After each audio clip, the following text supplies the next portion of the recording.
I'm from South Anchorage. Of course I have a parka with a Wolverine and Wolf Ruff. I'm from South Anchorage. Of course I had a cringy phase where I was a Wazoo fan, but then came to my senses and became a UW fan. I'm from South Anchorage. Of course Adefuan Ulafosio is a family friend. I'm from South Anchorage. Of course I went to high school with Brandon Peely only after I transferred from South Anchorage to Diamond. I'm from South Anchorage.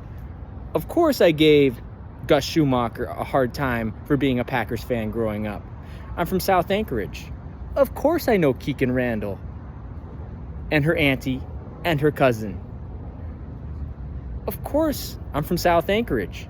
Of course I know who Robert Brewster is. And I even went to school with his son. I'm from South Anchorage. Of course I've been to Arctic Roadrunner. I'm from South Anchorage. Of course I know the owner of Uncle Joe's and even went to school with his daughter. I'm from South Anchorage. Of course I migrated to Seattle before age 30. I'm from South Anchorage. Of course I left Alaska because there's no jobs in Anchorage.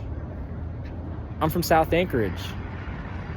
Of course I'm a total city slicker and not a real Alaskan like the people in Nanwalik, Nome, and Shishmaref. I'm from South Anchorage. Of course I know Just Jake and Grandpa G from Brother Buffalo.